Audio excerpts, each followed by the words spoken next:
वाजते जय राम माधव कुंज बिहारी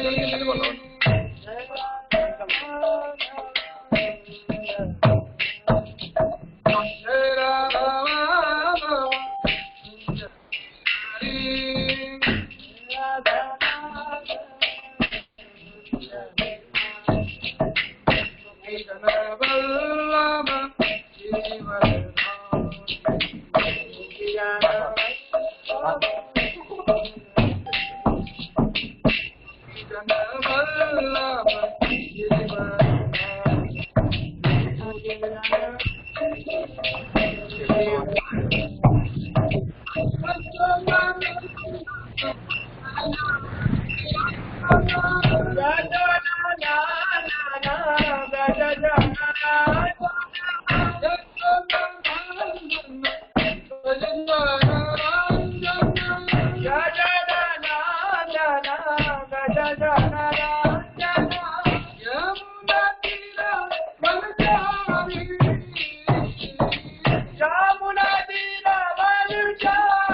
ओम नमो भगवते वासुदेवाय। ओम नमो भगवते वासुदेवाय। ओम भगवते वासुदेवाय। ओम नमो भगवते वासुदेवाय। ओम नमो भगवते वासुदेवाय। चैवं नरोत्तमं देवीं सरस्वती वासं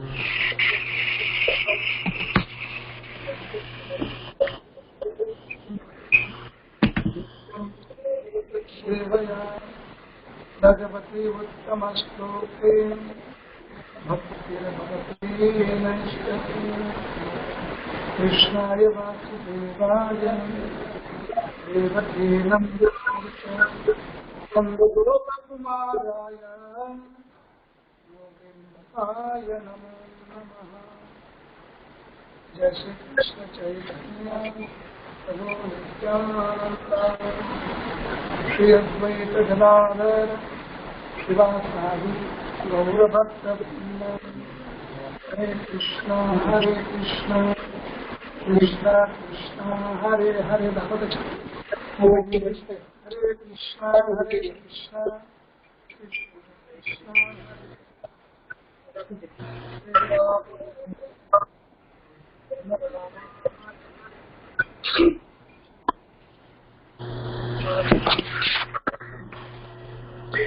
हरे कृष्णा। हरे कृष्ण प्रभु जी। प्रभु जी 2 मिनट बस, आवाज हम क्लास शुरू करने के। हाँ जी प्रभु, मेरे को आ रही है। हम क्लास शुरू करने से पहले बाकी लोग से पूछ लेते हैं, उनको आवाज आ रही है क्या सबको? Yes yes. किसी को प्रॉब्लम हो रहा है आवाज के लिए, आवाज से आज। Hare Krishna. I think range problem होगा। रेंज प्रॉब्लम होगा प्रभु, आई थिंक। नहीं रेंज नहीं प्रभु, ऐप में कुछ प्रॉब्लम बोल रहे हैं। और सभी भक्तों को आवाज आ रही है आज बराबर प्रभु जी की?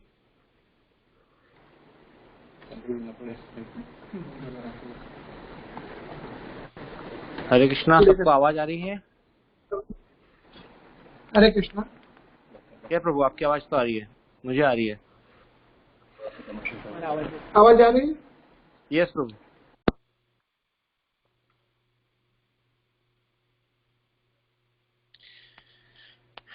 ओके हरे प्रभु। कृष्णा। प्रभु, हाँ हरे कृष्णा प्रभु। हाँ, मेरी भी वो आवाज आ रही है आपकी। हाँ, बहुत अच्छा। आप वो जो पावर पॉइंट शेयर किया है, वो आप वो कब कब शेयर करना है वो? हाँ, वैसे मैं थोड़ा शुरुआत करूंगा, उसके बाद फिर उसको शुरू कर सकते हैं 5 मिनट के बाद, ठीक है प्रभु जी, ठीक है, आप शुरू करिए प्रभु जी। अब है ना? सबको आवाज लगता है या आप शुरू करिए। तो आप सभी भक्तों का आज के इस विशेष श्रीमद् भगवत गीता सत्संग में स्वागत करते हैं। हम सभी भाग्यशाली हैं, विशेष भगवान की कृपा हो रही हम सब पर। इस मनुष्य जीवन में आने के बाद यदि कोई व्यक्ति भगवत गीता का श्रवण नहीं करता, उसको सुनता नहीं है, तो निश्चित वो व्यक्ति जीवित रहने के बावजूद भी मृत है। कि वास्तविक मनुष्य जीवन का ये मैनुअल है भगवत गीता। जैसे पिछली बार भी हमने चर्चा की थी कि कोई वस्तु हम लोग बाजार से, मार्केट से लेके आते हैं, तो उसके साथ एक मैनुअल मिलता है किस प्रकार से उस वस्तु का उपयोग करना है। वैसा ही हम इस मृत्यु लोक में आए हैं, और ये 84 लाख योनि में श्रेष्ठ योनि मानी जाती है।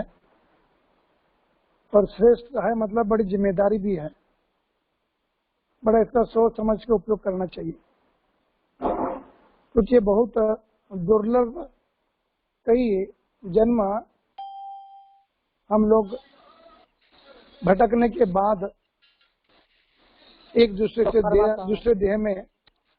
हरे कृष्णा, आवाज आ रही मेरी? हरे कृष्णा प्रभु, आवाज आ रही है आपकी। शायद किसी मैं का कंटिन्यू। हाँ प्रभु, आप चलते रहिए। Okay okay. आपको कुछ सुनने में नहीं आता तो तुरंत मुझे बताइए, ठीक है ना? शेयर प्रभु जी, या प्रभु जी, सॉरी फॉर डिस्टर्बेंस।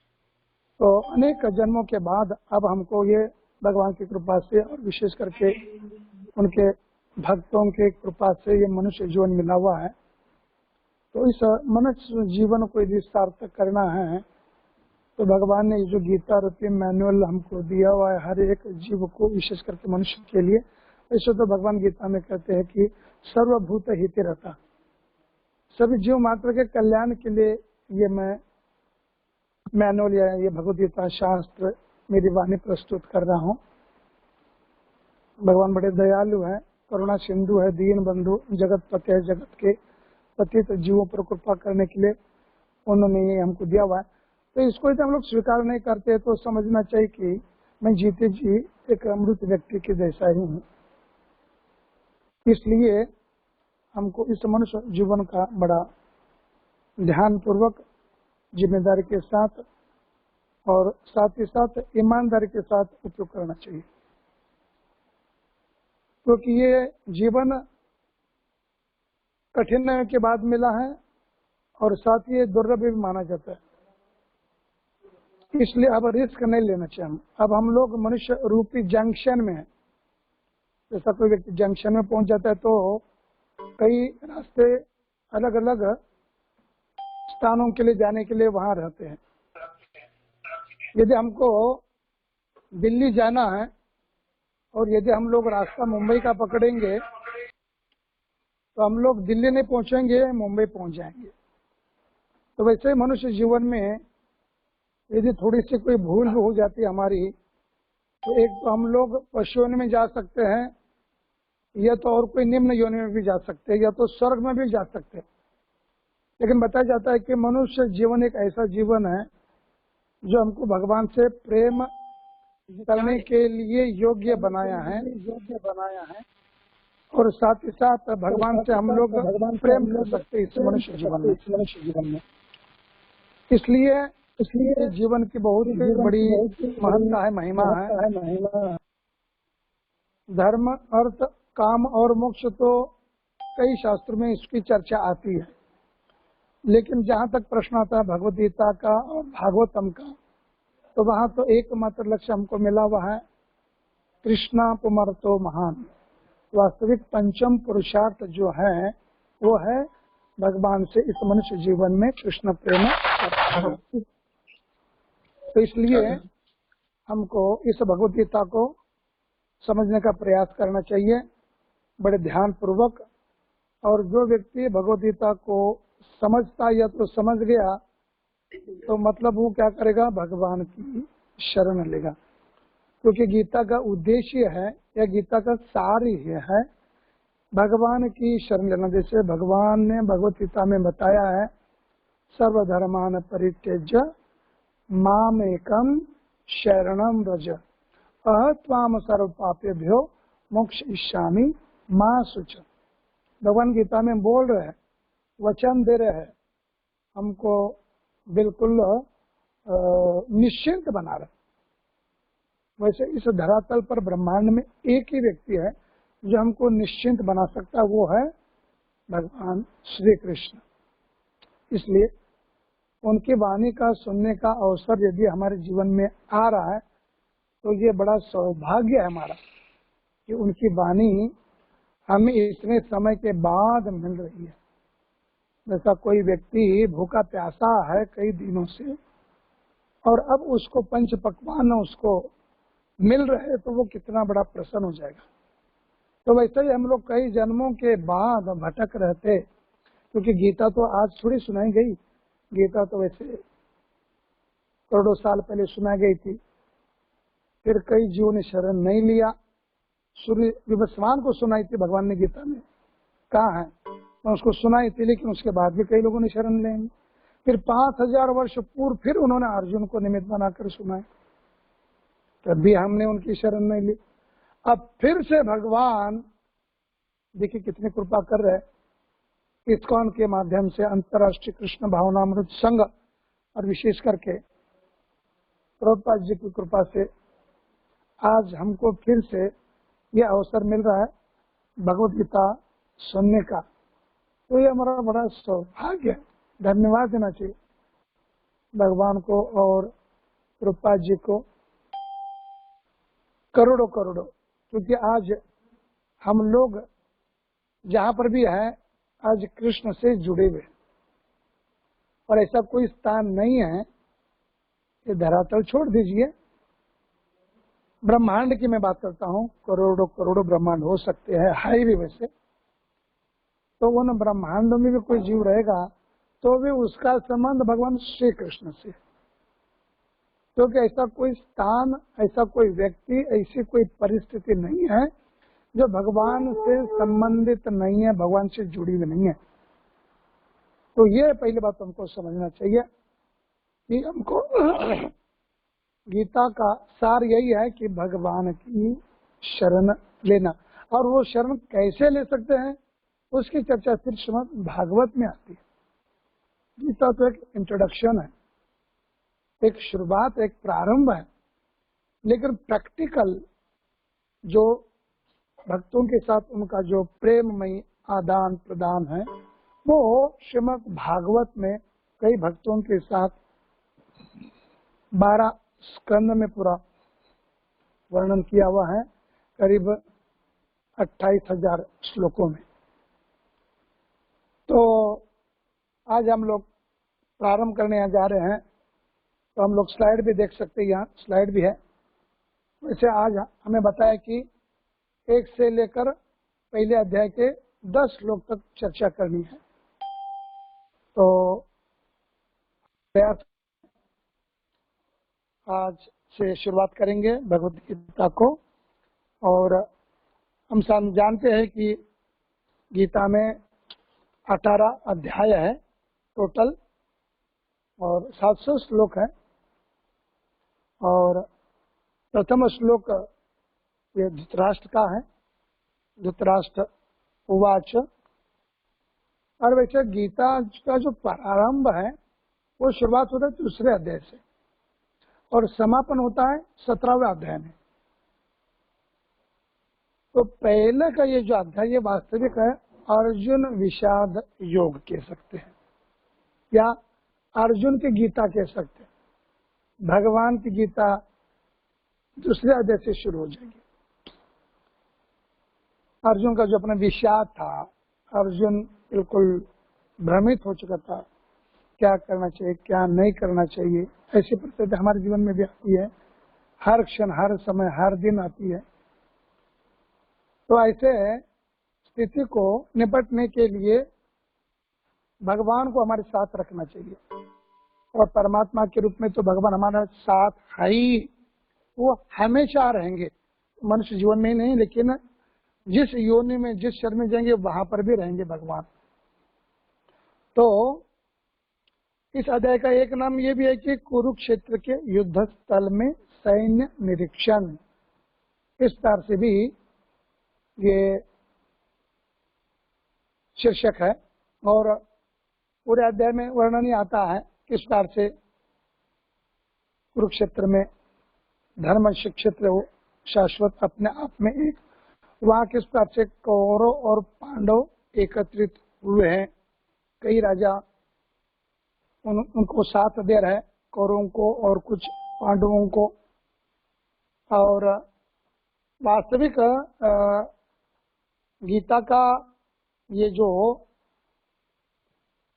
प्रथम श्लोक है, धर्म क्षेत्र कुरुक्षेत्र समवेता योयुस्तवा माम का पांडवाश्चैव किम कुर्वत संजया, इस प्रकार से भी हम लोग ये पढ़ सकते हैं।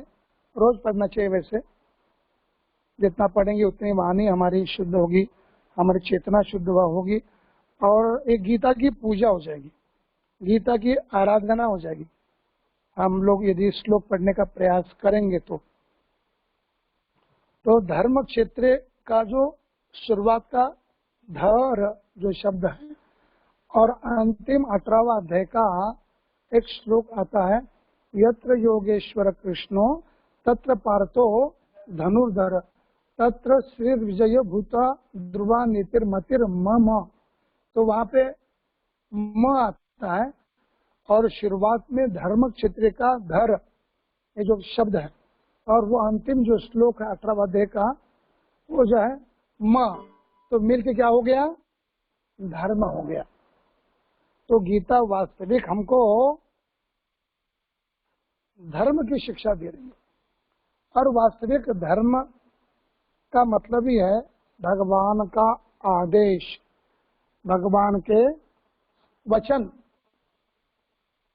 ये भगवान का प्रसाद भी कह सकते हैं, भगवान की कृपा भी कह सकते हैं। तो वो धर्म है जो धर्म आपको सुख शांति और समाधान देने वाला हमेशा के लिए, जो वास्तविक हमारा स्वरूप धर्म है हर एक जीव का। क्या धर्म हमारा, हम लोग हर समय सुख चाहते हैं, वास्तविक आनंद चाहते हैं। कोई व्यक्ति इस जगत में दुख के लिए कोई प्रयास नहीं कर रहा, मतलब वो दुख नहीं चाहता, मतलब वास्तविक उसका स्वरूप कैसा है, आनंदमय है। लेकिन इसी प्रकार से हम लोग इस बद्ध अवस्था में हैं।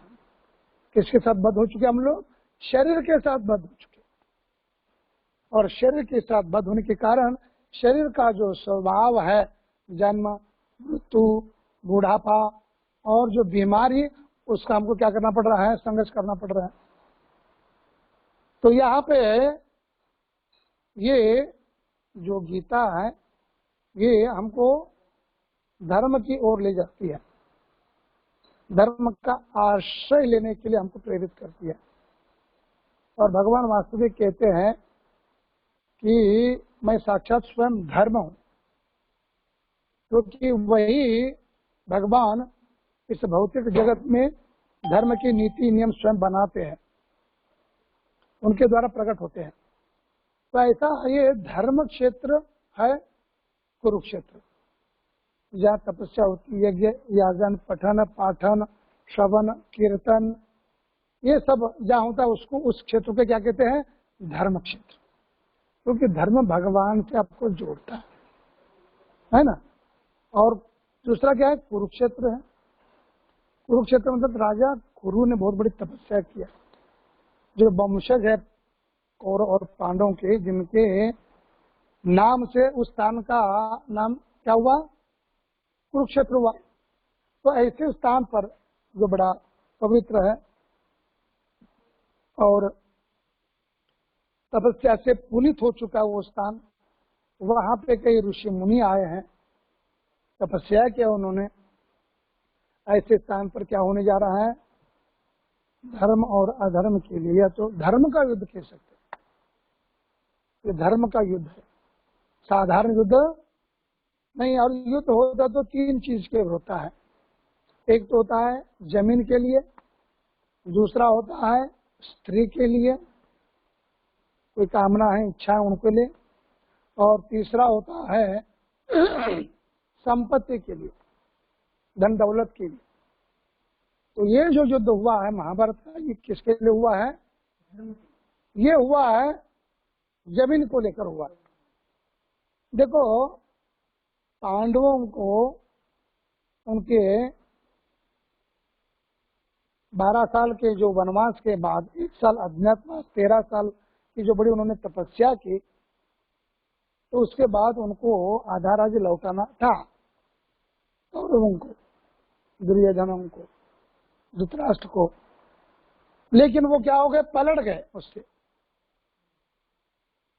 और यहां तक कि फिर भगवान शांति दूत बन के वहां पे उनको समझाने का प्रयास किया और कहा कि यदि आप आधा राज्य नहीं भी देते तो क्या करो, 5 गांव तो दो।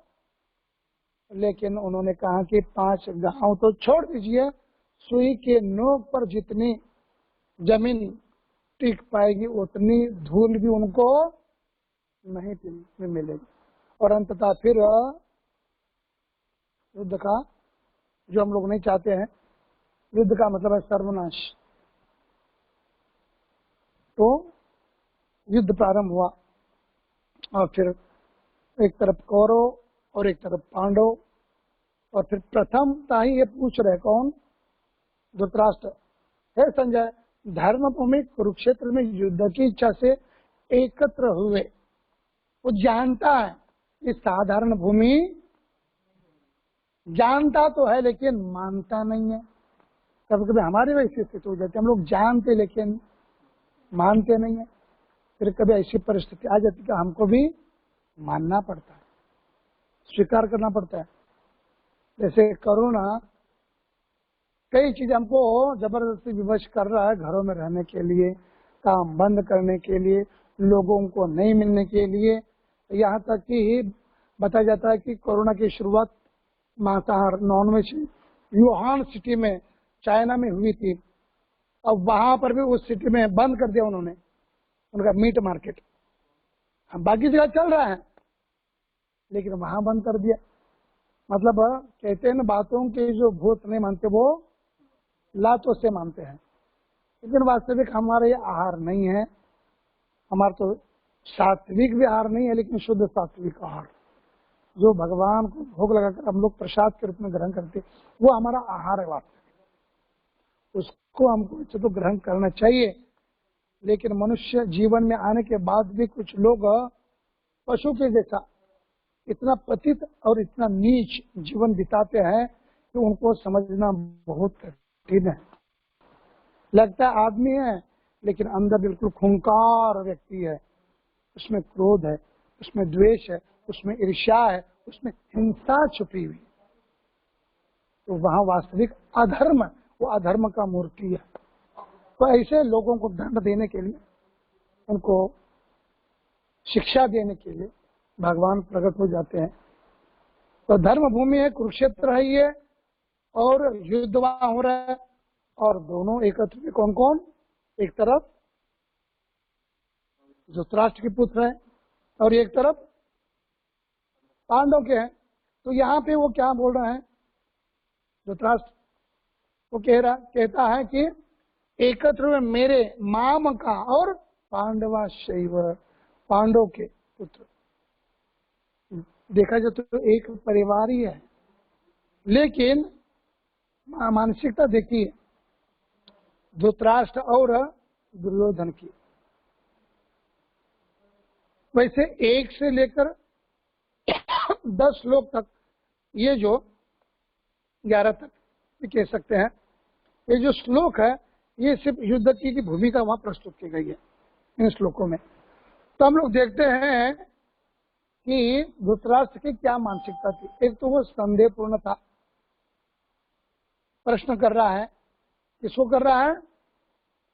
संजय को, उनके जो सचिव है, मंत्री है, और विशेष करके वो वेद व्यास जी के शिष्य है और उनको विशेष कृपा प्राप्त वो शिष्य है वेद व्यास जी के, क्योंकि वो बैठे बैठे हस्तिनापुर में कुरुक्षेत्र में जो युद्ध हो रहा है या अभी शुरू होने वाला है, वहाँ की पूरी स्थिति को जानते हैं।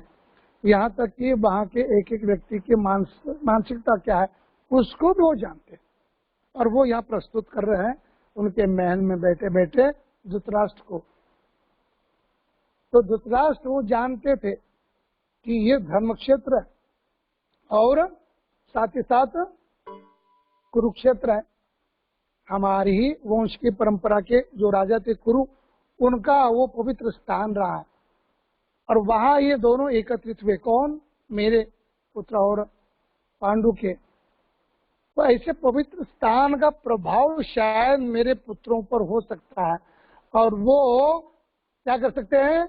युद्ध क्या कर सकते हैं? कैंसिल कर सकते हैं, कुछ तय कर सकते हैं पांडवों के साथ, और कह सकते हैं कि चलो हम लोग कुछ क्या करेंगे, कॉम्प्रोमाइज करेंगे। तो इसलिए उसको संदेह था, इसलिए प्रश्न पूछा। क्या पूछा? क्या किया उन्होंने दोनों ने? और दूसरी बात है वो भयभीत भी है। यदि ऐसा करेंगे तो क्या होगा? मेरे जो पुत्रों को पूरा राज्य मिलना चाहिए था वो उनको नहीं मिलेगा।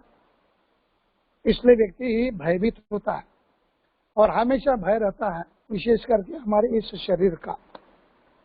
और भय बनता है, ये भ्रम से ही बनता है। वैसे जैसे हम लोग शरीर धारण किया है, लेकिन जब हम लोग आत्मा को भूल जाते हैं और अपने शरीर को ही आत्मा मानते, देहात्म बुद्धि में कार्य करते हैं, शरीर को ही सब कुछ मानते हैं, तो उस समय क्या हो जाता है? शरीर को कुछ थोड़ा भी कुछ उसको कुछ आघात पहुंच जाता है, तो उसको लगता है कि शायद ये मुझे पहुंच रहा है, जबकि वो आत्मा के स्थिति में है, लेकिन समय मैं शरीर हूं। पिछले 24 घंटा वो क्या सोचता है कि मैं किसी न किसी प्रकार से दुख में आ सकता हूं, और विशेष करके जन्म, मृत्यु और जरा और व्याधि, ये उसके दुख पीछे लगे हुए। लेकिन ये वास्तविक ये दुख आत्मा के नहीं है, न ही आत्मा तक पहुंच सकते। ये दुख किसके हैं? शरीर के हैं। इसलिए हमको भगवान अगले दूसरे अध्याय में 13वें श्लोक में वहां से गीता का शुभारंभ करेंगे हमको बड़े सुंदर प्रवचन के साथ, और वो है देहिनोस्मिन् यथा देहे कौमारम यौवनम जरा तथा देहांतर प्राप्ति धीरस्तत्र न मुनियति। इस श्लोक के साथ दूसरा अध्याय 13वां श्लोक, भगवान पहला ही उनका अपना वचन के साथ हमको संदेश दे रहे हैं कि तुम ये शरीर नहीं हो, तुम कौन हो? आत्मा हो। लेकिन धृतराष्ट्र की बुद्धि इतनी मलिन हो चुकी है, इतनी पतित हो चुकी है, वो आंख से भी अंधा तो था ही, लेकिन ज्ञान से भी अंधा था। इसलिए हमको ज्ञान से अंधा होना अच्छा माना जाता है, कोई बड़ी बात नहीं है। लेकिन यदि हम लोग ज्ञान से अंधे बनेंगे तो करोड़ों जीवन में भटकना पड़ेगा। आंख से अंधे तो एक जीवन में शायद भटकेंगे हम लोग, लेकिन यदि ज्ञान से अंधे बन जाएंगे तो पता नहीं कितने जीवन भटकेंगे। इसलिए ज्ञान बहुत बड़ा महत्वपूर्ण हमारे जीवन का अंग है। इसलिए सबसे बड़ा दान माना जाता है कौन सा? ज्ञान दान। सबसे बड़ा यज्ञ कौन सा? ज्ञान यज्ञ। तो ये ज्ञान यज्ञ हो रहा, भगवान की हम लोग कुछ चर्चा कर रहे हैं भगवद गीता, उनकी वाणी को लेकर, तो ये क्या हो गया? ये ज्ञान यज्ञ हो गया। इस यज्ञ में जो भी सम्मिलित होंगे उनको अज्ञान भगवान धीरे धीरे दूर करेंगे। और तीसरी बात थी धृतराष्ट्र में, वो पक्षपात पूर्ण था उनका व्यवहार। देखा जाए तो छोटे बच्चे थे वो भी, उनको साथ में लेके उनको आगे बढ़ना था। किनको? धृतराष्ट्र को, क्योंकि उनकी तो पिता थे नहीं, वो बच्चे थे। अब सिर्फ उनकी माता थी कुंती, और उनको भी कहाँ भेज दिया? जंगल भेज दिया। और कितनी बड़ी तपस्या उनको करनी पड़ी, कितना उनको दुख कष्ट का संकट का सामना करना पड़ा। आप सोचिए, हमारे जीवन में थोड़ा संकट आ जाता है हम लोग कितने डिस्टर्ब हो जाते हैं, और उनके जीवन में कितने साल? 13 साल तक। निश्चित जो पांडव थे प्रभु के प्रेमी थे, भगवान से स्नेह करते थे, भगवान को चाहते थे, इसलिए उन्होंने भगवान को कभी नहीं छोड़ा। सुख संपत्ति ने तो छोड़ दिया उनको, लेकिन भगवान को उन्होंने कभी नहीं छोड़ा। हमारे जीवन में कभी दुख आ जाता तो हम लोग तो भगवान को ही छोड़ देते। प्रभु इतना हमने पुण्य किया है, इतना दान किया है, इतना जप तप किया है, लेकिन हमारे जीवन में भगवान कैसे संकट भेजते? वैसे भगवान संकट किसके जीवन में भेजते नहीं है, वास्तविक हमारे कर्मों का ही फल आता है। तो कभी कभी भक्ति में आने के बाद भी ऐसा कोई आ रहा है तो समझना चाहिए पूर्व कर्म हमारा आ रहा है। लेकिन आप भक्ति कर रहे तो आप अब आगे आपका कर्म नहीं रहेगा, अब ये भक्ति बन जाएंगी आपका हर कार्य। इसलिए हमको कभी कभी विचलित नहीं होना चाहिए, डिस्टर्ब नहीं होना चाहिए भक्तिमय जीवन में। हमको बिल्कुल निर्भयता के साथ, बड़े संयमता के साथ आगे बढ़ना चाहिए भक्तों के मार्गदर्शन में, भक्ति में। तो यहाँ पे हम लोग देखते हैं कि ये तो बात हो गई धृतराष्ट्र की, लेकिन उनके जो पुत्र थे दुर्योधन, हम जब उसको देखते हैं तो पता चलता है कि उनकी क्या मानसिकता थी। वो दूसरे श्लोक में आगे बताया जा रहा है। संजय वाच दृष्ट्वा तो पांडवानीकं व्यूढ़ं दुर्योधनस्तथा आचार्यम उपसंगम्य राचा वचनम ब्रवीत। तो जब इस प्रकार से संदेह निर्माण हुआ धृतराष्ट्र के मन में कि मेरे पुत्रों ने शायद वहां कॉम्प्रोमाइज तो नहीं किया, पांडवों के साथ गए तो है लड़ने के लिए, लेकिन है तो ये धर्म क्षेत्र कुरुक्षेत्र है, तो उनकी तो मानसिकता तो नहीं बदली। तो तुरंत फिर आगे का श्लोक संजय बता रहे, संजय उवाच, और संजय बता रहे आप जैसा सोच रहे वैसा नहीं है, क्योंकि अधर्म का साथ देने वाला व्यक्ति हमेशा अधर्म ही सोचता है, और पुण्यशाली जो धर्म वाला व्यक्ति है वो हमेशा धर्म के बारे में सोचता है। इसलिए हमें हमेशा धर्म के प्रति ही हमको आगे बढ़ने के लिए प्रयास करना चाहिए। मतलब है हमको पॉजिटिव बनना है। हमेशा जो व्यक्ति पॉजिटिव रहता है उसको रिजल्ट भी कम अधिक प्रमाण में क्या मिलता है? पॉजिटिव मिलता है। लेकिन कोई नेगेटिव व्यक्ति है तो अच्छा कार्य भी वो नहीं कर सकता, वो भी क्या बन जाता है? नेगेटिव बन जाता है। तो यह हम बता रहे हैं संजय, ये राजन पांडु पुत्र द्वारा सेना की भी रचना, जो भी सेना थी वहां पे देखकर राजा दुर्योधन अपने गुरु के पास गया और उसने ये शब्द कहे। मतलब अब इतना भगवान ने उनको पहले ही प्रवचन दिया था दुर्योधन को। सुधरने वाला व्यक्ति उस समय भी सुधर सकता था, भगवान स्वयं उनको प्रवचन दे रहे, लेकिन तभी वो सुधर नहीं पाया। तो अब क्या सुधरेगा वो? अब तो लड़ना चाहता है, लड़ने के लिए आया हुआ है। तो वो देख रहे सामने पूरा पांडवों की ओर से जो सेना है, और फिर अपनी सेना के जो योद्धा है, सेनापति है, अब वो क्या करना चाहते हैं? उनमें उत्साह लाना चाहता है, उसमें जोश लाना चाहता है, क्योंकि उसमें निष्ठा की कमी थी। दुर्योधन में। और जिस व्यक्ति में निष्ठा की जो कमी है वो स्वयं हमेशा क्या करता है, अपनी प्रशंसा करना चाहता है, क्योंकि वो हमेशा असुरक्षा महसूस करता है। कौन? दुर्योधन जैसा व्यक्ति हमेशा असुरक्षा, जबकि उसके बाद देखा जाए तो एक से एक बड़े बड़े सेनापति है। जैसे आगे के श्लोक में बताया जा रहा, पश्यैता पांडुपुत्राणाम आचार्यम महतिम चमुम व्यूढ़ाम द्रुपदपुत्रेण तब शिष्येन धीमता। द्रोणाचार्य है, कृपाचार्य है, स्वयं भीष्म पितामह, इन तीनों को कोई हरा नहीं सकता। साथ कर्ण भी था, वो भी बहुत बड़ा महान योद्धा था। अब इतना सब होने के बाद भी उनको वो सुरक्षा महसूस हो रही थी। कारण था क्या इसका? क्योंकि दुर्योधन को पहले तो स्वयं में निष्ठा नहीं थी, स्वयं के निर्णय के ऊपर, साथ ही साथ उनको जो साथ देने के लिए आए थे इतने बड़े बड़े सेना, उन पर भी नहीं थी। तो ऐसा व्यक्ति हमेशा अपने आप को असुरक्षित महसूस करता है, और जो अच्छा कार्य होने वाला है वो भी क्या हो जाता है, बिगड़ जाता है।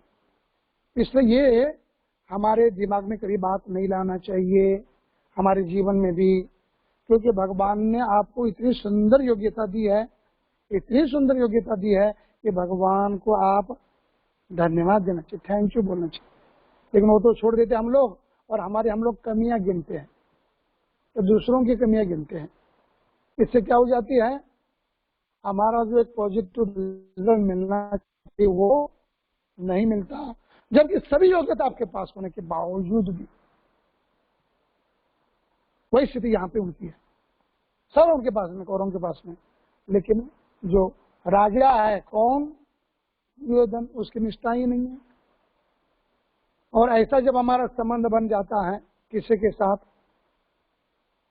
तो वो व्यक्ति रिश्तों में संदेह करने से हम अपने आप को अत्यधिक ठेस पहुंचाते हैं, अपना नुकसान करते हैं और उन्हें खो देते हैं। ऐसे अच्छे लोगों को, ऐसे अच्छे अवसरों को, कई भगवान ऐसे अवसर हमारे जीवन में लाते हैं, जैसे अभी भी अवसर हमारे जीवन में लाए प्रभु को पाने का, कृष्ण को पाने का। लेकिन रिश्तों में संदेह आ सकता है, भगवान के वचनों में संदेह आ सकता है, भक्तों के वचनों में संदेह आ सकता है, हर वस्तु में हम लोग कुछ संदेह कर सकते हैं। निश्चित संदेह कोई गलत नहीं है, लेकिन हर जगह संदेह करना अच्छा नहीं, गुरु में नहीं करना चाहिए, भगवान के वचनों में नहीं करना चाहिए। वहां तो पूर्ण रूप से हमको शरणागत हो जाना चाहिए, भगवान को पूर्ण शरणागत हो जाइए। वो जानते आपको क्या देना है और क्या नहीं देना है। तो इस प्रकार से यह उत्साह बढ़ाने की जगह वो उनकी निष्ठा को संदेह कर रहे। जैसे यहाँ पे तीसरे श्लोक में बताया जा रहा है, दुर्योधन के द्वारा सेनापति द्रोणाचार्य के दोषों को इंगित करना चाहता था, और उनको कहता है अर्जुन की पत्नी द्रौपदी के पिता राजा द्रुपद के साथ द्रोणाचार्य का जो भी कुछ पहले उनका कुछ राजनीतिक झगड़ा हुआ था वो उसको याद दिला रहा है। और वो कहते हैं कि आपके ये शिष्य व्यूढ़ा द्रुपद पुत्रे न तव शिष्य न धीमताम, नाम भी नहीं लिया उन्होंने उसका, बोलते द्रुपद का पुत्र और आपका शिष्य। निश्चित उन्होंने बहुत बड़ा यज्ञ किया था, उन दोनों का झगड़ा संघर्ष हुआ था, द्रोणाचार्य और इनका द्रुपद का। और वो चाहता था कि ऐसा पुत्र निर्माण हो जो किनको दंड दे, द्रोणाचार्य को। और जब उनको यज्ञ के बाद पुत्र प्राप्त हुआ तो उस पुत्र को शिक्षा देने के लिए उन्होंने कहाँ भेजा? द्रोणाचार्य के पास। और द्रोणाचार्य ने उनको सभी युद्ध की जितनी भी कला शिक्षा है वो सब प्रदान की। जब वो जानते हैं ये मेरे शत्रु का पुत्र है, और आज भी पांडवों की ओर से युद्ध करने के लिए तैयार है। और वो क्या करेगा, आज जो भी शिक्षा उसने द्रोणाचार्य की प्राप्त की है, द्रोणाचार्य जी से, अब वो अभी कहां पर चलाएगा, किस पर चलाएगा, कौरवों पर, मतलब द्रोणाचार्य के ऊपर चलाएगा, कृपाचार्य के पे चलाएगा। मतलब आज उस समय आपने सोचा नहीं था, क्योंकि उनका द्रोणाचार्य जी का एक अपना उनका एक नीति था कि जो भी युद्ध के शिक्षा के लिए आता है वो सबको क्या करते थे, उनको समान रूप से प्रदान करते थे, किसी प्रकार का भेदभाव न करते हुए। लेकिन आज वही उनका जो शिष्य है, आज उनकी कला शिक्षा जो भी युद्ध किया है उसको शिक्षा को लेकर आज युद्ध करने के लिए तैयार है।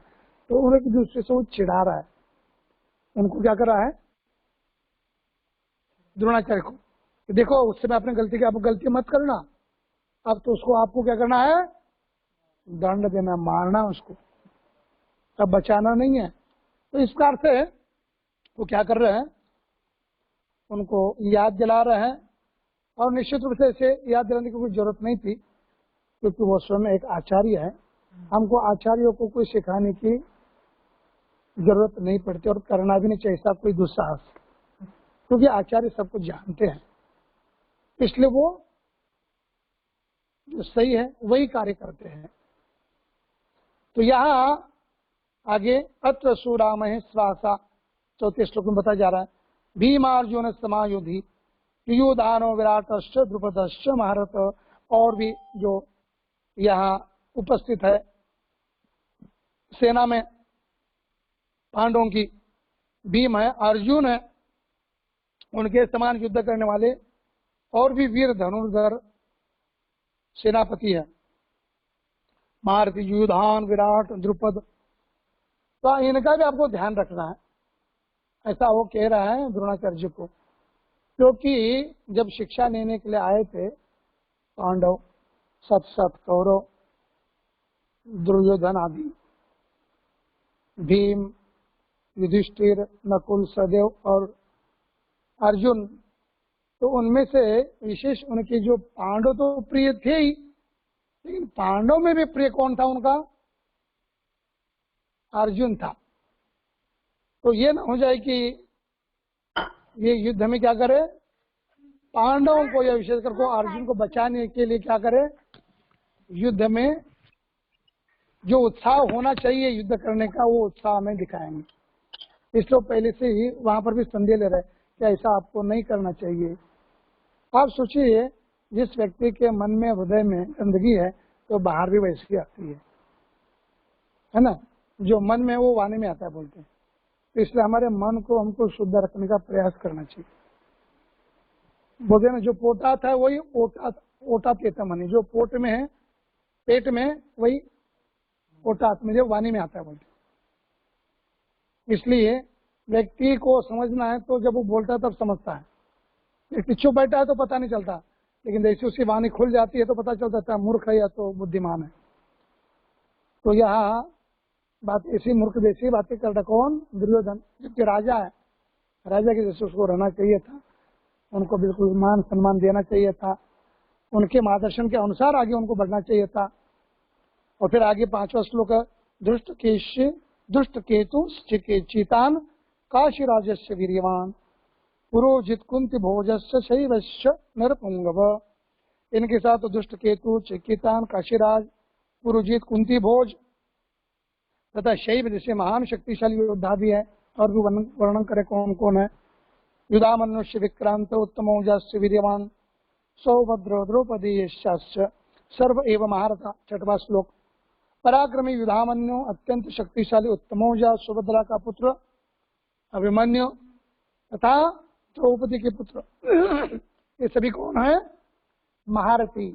अब ये सब बताने की कोई जरूरत नहीं थी, वो बच्चे नहीं थे। कृपाचार्य कौन, द्रोणाचार्य, वो आचार्य वो सब जानते हैं लेकिन बच्चे देखते उनके सामने बातें हो रही है, तो आचार्य का हमको आशीर्वाद लेना चाहिए, मार्गदर्शन लेना चाहिए।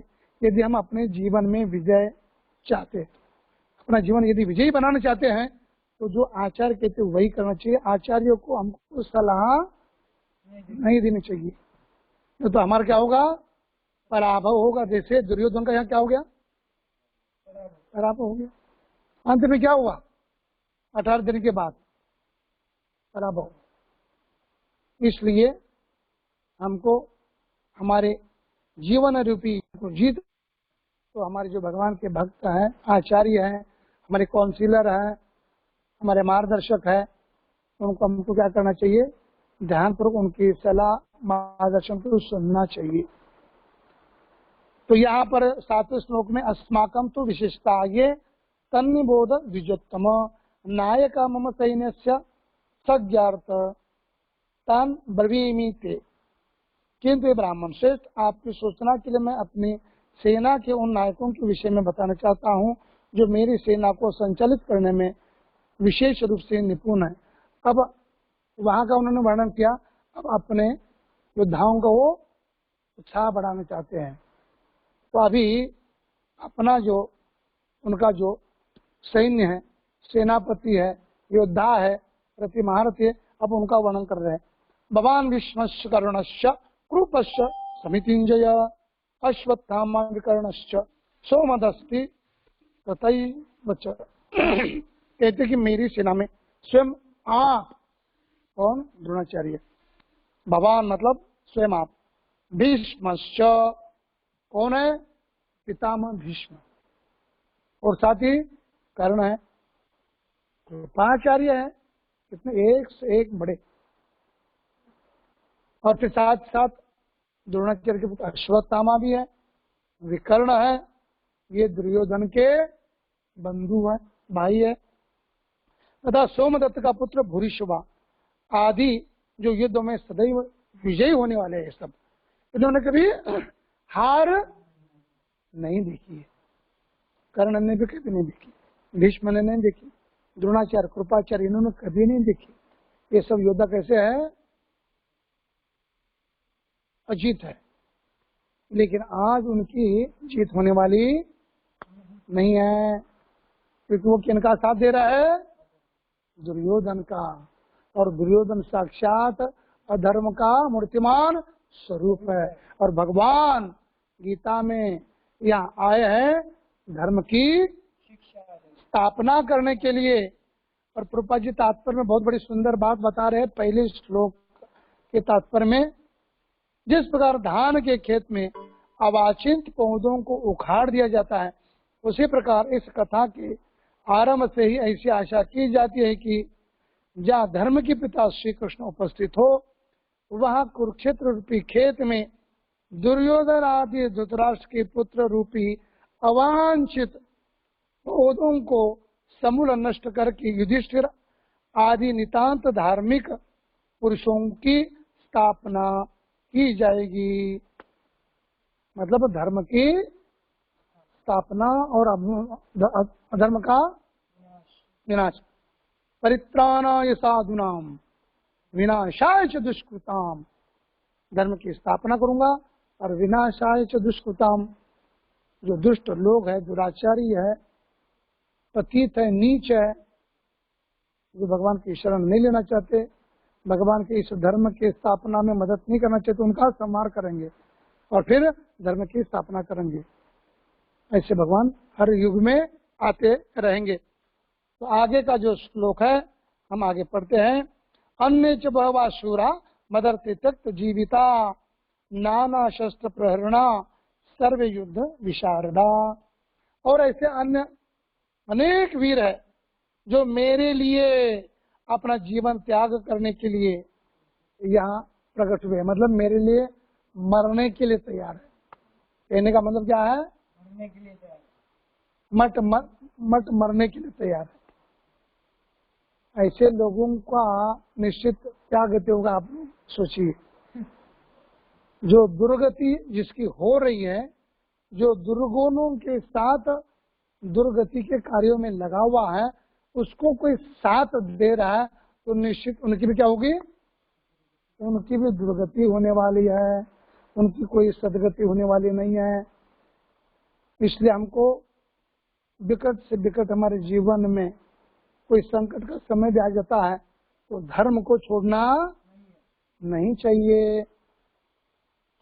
और फिर यहाँ बताया जाता है 10वें श्लोक में, अपर्याप्तम तदस्माकं बलम भीष्म विरक्षितम पर्याप्तम त्विदमे तेषां बलम भीमा विरक्षितम। हमारी शक्ति अपरिमेय है, मतलब अपर्याप्तम मतलब पर्याप्त है, पर्याप्त मतलब कम नहीं है, उनसे भी ज्यादा है, पांडवों से भी हमारी शक्ति, सेना, योद्धा है ना। और जबकि पांडवों की, हाँ, और ये भी कहते हो कि भीष्म के द्वारा हमारी ये सुरक्षित है, क्योंकि भीष्म पितामह कैसे है, वह अटूट योद्धा है, बिल्कुल उनको कोई हरा नहीं सकता। और यहाँ तक कि इस युद्ध में हम लोग देखते भी है, ऐसा उन्होंने युद्ध किया, ऐसा युद्ध किया कि स्वयं भगवान को, अर्जुन को बचाने के लिए अपनी जो उनका वचन था, संकल्प था, उसको तोड़ना पड़ा। भगवान ने कहा था मैं युद्ध में शस्त्र नहीं उठाऊंगा, और ये उन्होंने सुना था भीष्म, और वो भगवान के बहुत बड़े भक्त है, बहुत बड़े महान भक्त है, और वो वीर रस का भगवान के साथ रस लेना चाहते। 12 रस है, उसमें 5 रस है, शांत, दास्य, सख्य, वात्सल्य और माधुर्य, ये अनुकूल है, और 7 जो प्रतिकूल है, विभत्स है, वीर रस है, ऐसे अलग अलग के। तो उसमें से वीर रस को वो लेना चाहते, भगवान के साथ में आस्वादन करना चाहते हैं। इसलिए उन्होंने भगवान को भी चैलेंज किया था कि मैं आपको शस्त्र आपसे उठाऊंगा। और भगवान ने अपने भक्त के लिए अपना जो संकल्प था, अपना जो उनका वचन था, उसको तोड़ दिया। मतलब भगवान भक्त के लिए कुछ भी करने के लिए तैयार है। तो सोचिए भगवान कितना प्रेम करते। तो ऐसे भगवान को हम लोग प्रेम नहीं करेंगे तो मनुष्य जीवन किस काम का, ये किस काम का जीवन। अच्छा है कि हम लोग फिर तो मर जाना अच्छा, यदि भगवान से प्रेम नहीं कर रहे तो। इस बार से हम लोग देखते हैं यहाँ पे कि भीष्म उनके बड़े प्रेमी भक्त थे भगवान के, तो उनका वैसे पहले वर्णन करना चाहिए था, लेकिन उन्होंने सबका करने के बाद अपना कर, इनका भीष्म जी का एक दूसरे से देखा, तो ये भी ठीक नहीं है। हमको वरिष्ठों का पहले सम्मान उनको पहले देना चाहिए और फिर बाकी लोगों का भी देना चाहिए। तो भगवान की बहुत बड़ी सुंदर वाणी है भगवद गीता, हम लोग आगे भी श्रवण करेंगे, सुनेंगे। धन्यवाद देना चाहिए भगवान को। भगवान किसी न किसी प्रकार से हमको अपने से जोड़ रहे, अपने वाणी से जोड़ रहे, गीता से जोड़ रहे, और ये भगवान का गीत है, सॉन्ग गॉड, भगवान का ये सॉन्ग ऑफ गॉड है। तो हम लोग आगे भी सुनते रहेंगे, और जितना सुनेंगे उतना हमारा मति भगवान श्री कृष्ण में लगेगा, उतना ही हम लोग चिंतन करेंगे, और उतना ही हमारा भौतिक जो चिंताएं है वो भी क्या हो जाएगी, धीरे धीरे मिटेगी। जितना चिंतन बढ़ेगा भगवान का, उतनी चिंताएं मिटेगी, और जितना हम लोग चिंतन करेंगे भौतिक जगत का, उतना हमारा चिंताएं बढ़ेगी। और वो कहाँ तक लेके जाएगी हमको, चित्ता तक। चिंता में और चित्ता में एक टिम्ब का फर्क है ना। चिंता का टिम्ब हटा देते तो क्या हो जाती है, चिता। चिता मतलब है स्मशान का वो अंतिम दिन जहाँ हमको लेटा दिया जाता है, इस जगत का अंतिम दिन रहता हमारा, तो वहाँ हमको जाना नहीं पड़ेगा। उसके पहले ही हम लोग मुक्त हो जाएंगे इस शरीर से, और उसी के लिए भगवान हमको गीता सुना रहे हैं, और जितनी सुनेंगे उतनी हमको कृपा मिलेगी भगवान की। आप सौभाग्यशाली है, जैसे भक्तों की मुझे सेवा मिल रही है, मुझे अवसर मिल रहा है, मुझे भी भगवान की कृपा मिल रही है। तो आप सभी को धन्यवाद, साथ ही साथ राजशेखर प्रभु को और अन्य उनके जो भी मित्र हैं उनको मैं धन्यवाद देता हूँ। प्रभु जी की विशेष उनकी इच्छा थी कि हम आज सत्संग करें, और ऐसा ही सत्संग हम लोग भविष्य में भी कर सकते हैं, और ऐसा ही हम लोग एक दूसरे का सत्संग करते हुए एक दूसरे को आध्यात्मिक जीवन में प्रगति करने के लिए सहयोग कर सकते हैं। यही जीवन का हमारा वास्तविक लक्ष्य है। प्रभु जी को विशेष धन्यवाद देता हूँ फिर से एक बार, और ऐसा अवसर मुझे देते आए हैं, और धन्यवाद आप सभी को। हरे कृष्ण। हरे कृष्णा। बहुत बहुत धन्यवाद परमात्मा प्रभु, आज आपने अपना बहुत ही कीमती समय निकाल के हमारे साथ शेयर किया। बहुत ज्यादा आपका टाइम आपने बहुत ही डीप में जाके शुरू के 10 श्लोकों का विवरण किया। बहुत सारे हमारे भक्त लोग उनकी परिवार के सहित आज इस कॉल पे ज्वाइन हुए। मुझे पक्का पता है कि वो जरूर सबको बहुत ही अच्छा लगा होगा, सबको बहुत ज्यादा प्रेरणा मिली होगी, इंस्पिरेशन मिली होगी कि वो आगे भी ऐसे कार्यक्रम ज्वाइन करें और साथ में भगवत गीता का रोज अपने जीवन में पाठन और साथ में आचरण करें। हरे कृष्णा। राधा शेखर बाबू, आप कुछ बोलना चाहेंगे?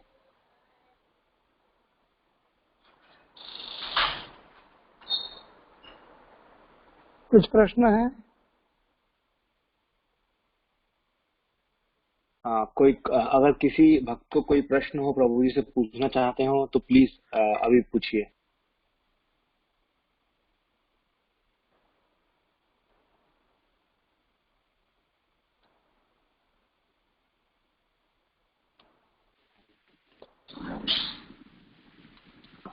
ठीक है, थोड़ा टेक्नोलॉजी का चैलेंज मुझे लगता है, लेकिन मैं आपसे बस एक चीज और पूछना चाहूंगा प्रभु जी। जो हमारे सारे भक्तगण यहाँ आज आपको सुनने के लिए आए हैं, आप एक या दो कुछ टिप्स दे सकते हैं कि वो कैसे भगवत गीता को रोज अपने जीवन में यूज कर सकते हैं और कैसे उन्हें पठन करना चाहिए इसका? ओके। अच्छा, वास्तविक हमारे जो आध्यात्मिक जीवन की शुरुआत होती है वो गीता से ही होनी चाहिए। गीता ये मूलभूत ग्रंथ है, और कह सकते हैं कि गागर में सागर जैसा है तो 700 श्लोक है, लेकिन भगवान के मुखारविंद से प्रकट होने से इसकी जो अलौकिकता है, इसकी जो दिव्यता है वो असाधारण है। जो में हमारे जीवन में प्रश्न आते, कठिनाई आती है, संकट आती है, समस्या आती है, उन समस्याओं को सुलझाने के लिए और उलझनों से मुक्त करने के लिए ये जो 700 श्लोक है, ये 7 करोड़ या 700 अब्ज करोड़ भी कह सकते हैं, उतने भी प्रश्न रहेंगे हमारे तो भी उसका समाधान करने के लिए ये पूर्ण है, पूर्णतर है। तो हमको जैसे हम लोग सांस लेते हैं, शरीर के लिए भोजन देते हैं, मन के चिंतन देते हैं, तो वैसे हमको हमारे मन को यदि शुद्ध करना है, चिंतन को शुद्ध करना है, हमारे वाणी को, हमारे विचार को, हमारे बुद्धि को, तो जिस प्रकार से एक व्यक्ति कुल्हाड़ी को अपने जंगल में जाता है, रोज जंगल में वृक्ष को काटने के लिए, तो जैसे वो रोज काटता है तो उस कुल्हाड़ी की जो धार है वो क्या हो जाती है, निस्तेज हो जाती, कम हो जाती है। तो उसको फिर से उसको निकालना पड़ता है समय देके, तब वो धार उसको जैसे आ जाती, फिर सो जाता है आसानी से, फिर क्या करता है, वृक्ष को काट सकता है। तो वैसे हमारा जो ब्रेन है, हमारी जो बुद्धि है, इस भौतिक जगत में पूरी लग चुकी है और वो निस्तेज हो चुकी है, या तो उसमें कोई जो सार उसका जो बचना चाहिए वो बचा नहीं है। तो उसको यदि शार्प करना है हमको, तो मन बुद्धि को, हमारे चिंतन को किसमें लगाना पड़ेगा? भगवद गीता में लगाना पड़ेगा। तो इसके लिए हमको क्या करना चाहिए? जितना हम लोग जरूरी है समझते सांस लेना शरीर के लिए, उतना ही आत्मा को पतन से बचाने के लिए, अज्ञान से बचाने के लिए ये भगवद गीता है। इसलिए हमको रोज कम से कम 15 से 20 मिनट इसको देना चाहिए।